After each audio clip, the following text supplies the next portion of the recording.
A lot of customers are using Microsoft Teams as their primary corporate platform for video conferencing.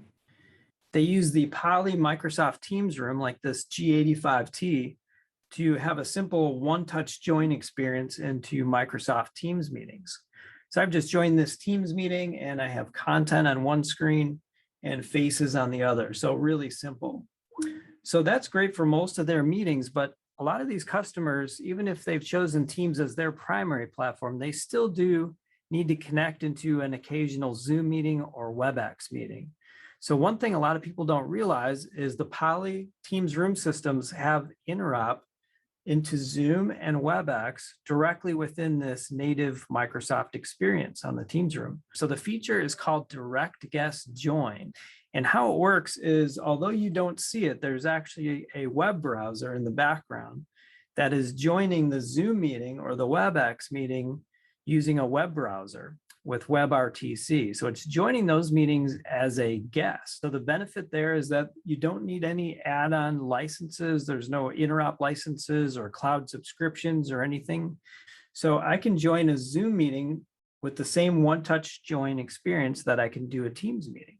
So I've just joined a Zoom meeting. Same goes for a WebEx meeting. So I'll come down here and there's a one-touch join also right into WebEx.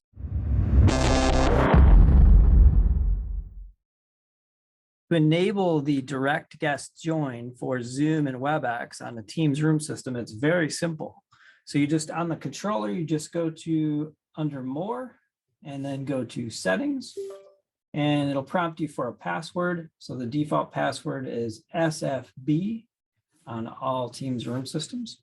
So when that comes up, there's a tab here for meetings. So I'll go to the Meetings tab and you see there's WebEx, it says third-party meetings, and Cisco WebEx and Zoom show up there. And by default, those are turned off. So you do have to come in here and hit those sliders to the right so that they are enabled like mine are now.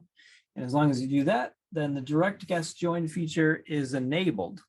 So that means you can now invite this room mailbox to a Zoom meeting or a WebEx meeting, and it'll show up on the screen here for a simple one-touch join experience right into Zoom. Once the call is up, you do have some extra controls here, since it is a web browser interface in the background here. So you can click this little button here where it'll kind of mirror your controls for the Zoom meeting right here on the touch control. So you see, I can see everything you would see on if you're in the Zoom meeting with a PC. You can control it from there. Otherwise, you can just leave that off. Scheduling a Zoom or WebEx meeting is exactly the same as scheduling a Teams meeting. So for your room system itself, the Teams room, you're probably using a Microsoft Teams room license, and that has a shared mailbox, which is probably whatever the name of the conference room is. So you simply include that resource in your meeting invite for Zoom or WebEx, and it will show up with the simple join button on the screen. So if I go to Outlook and go to schedule your Zoom meeting, give it some addresses. So I'll put in a person, and then you put in the room itself. So let's say it's this conference room, San Jose, which is a Teams room system. So that's how you would create a Zoom meeting. So you're just including that in your meeting invite, and that'll ensure you have a join button on the screen. Same thing for WebEx. In this case, I'll use just a web interface to create the meeting invite. So I'll create a WebEx meeting. I'll include a room system with that. So Poly MTR, and hit start. This is a great capability for those customers who are primarily using Microsoft Teams, but occasionally they need to get into a Zoom or WebEx meeting.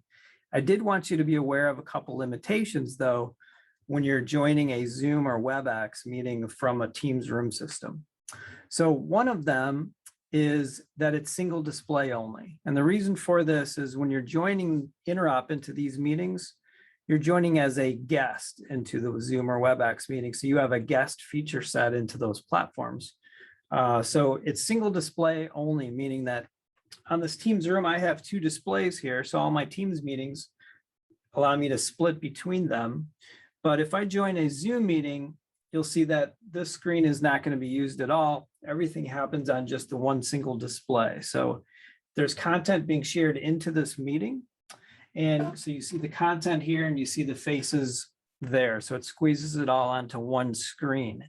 So that's one limitation, and it'll be for Zoom and WebEx. The other is content sharing. So, if you want to share content from the device itself, then there's a limitation with the Zoom and the WebEx meeting. So you can't actually just plug in HDMI from your laptop directly in the Teams room for the Zoom or WebEx. You can with Microsoft Teams. So if it's a Teams meeting, you can do that all day long. But in the case of Zoom and WebEx, you can't share content directly from the device.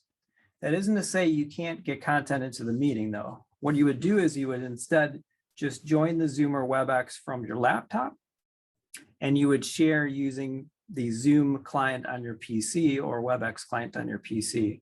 So the Teams room in this interop mode with direct guest join has no problem at all receiving content. You just can't send it from the device itself. One more thing about direct guest join, it is a partnership between Microsoft, Zoom, and Cisco with WebEx. So you can actually do the same thing from a native Zoom room experience. So if I'm booted into a native Zoom room on this Studio X, I can one-click join into a Teams meeting, and I don't need any extra add-on licensing. So no Real Connect for Teams, no Zoom CRC or anything like that. Just from this native Zoom experience, I can join a Teams meeting with one-click join.